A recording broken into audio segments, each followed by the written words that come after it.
മലയാളിയല്ലെങ്കിലും മലയാളി പ്രേക്ഷകരുടെ ഹൃദയം കീഴട താരമാണ് മീര വാസുദേവ്. തന്മാത്ര എന്ന ചിത്രത്തിലൂടെ മലയാള സിനിമയിൽ മിന്നുന്ന പ്രകടനം കാഴ്ചവെച്ച മീര ഒരു ഇടവേളയ്ക്കു ശേഷം കുടുംബവിളക്ക് എന്ന ജനപ്രിയ സീരിയലിലൂടെ വേദിയിലേക്ക് തിരിച്ചെത്തി. ഈ സീരിയലിന്റെ ഛായാഗ്രാഹകനായ വിപിനാണ് പിന്നീട് മീരയുടെ ജീവിത പങ്കാളിയായി മാറിയത്. മീരയുടെ മൂന്നാമത്തെ വിവാഹം ആയിരുന്നു ഇത്.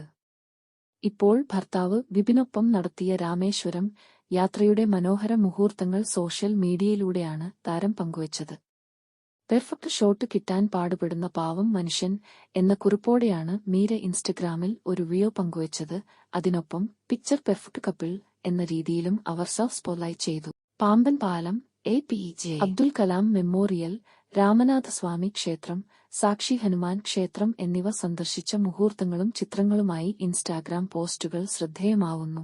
മീഡിയത്തിലൂടെ വളരെയധികം വിമർശനങ്ങൾക്കും പരിഹാസങ്ങൾക്കും ഇരയായ ദമ്പതികൾ വിവാഹവാർത്ത പുറത്തു വന്നപ്പോൾ തന്നെ പലവിധ പരാമർശങ്ങൾക്കും അതിൽ ഉൾപ്പെട്ടുവെന്നത് തീർച്ച. പ്രായവ്യത്യാസം, മീരയുടെ മുൻ വിവാഹങ്ങൾ തുടങ്ങിയ കാര്യങ്ങളാണ് അതിലെ പ്രധാന ചർച്ചാ വിഷയങ്ങൾ. 2023 ഏപ്രിൽ 21-നായിരുന്നു വിവാഹം. അടുത്ത ബന്ധുക്കളും സുഹൃത്തുക്കളും മാത്രമുണ്ടായിരുന്ന സ്വകാര്യ ചടങ്ങായിരുന്നു അത്.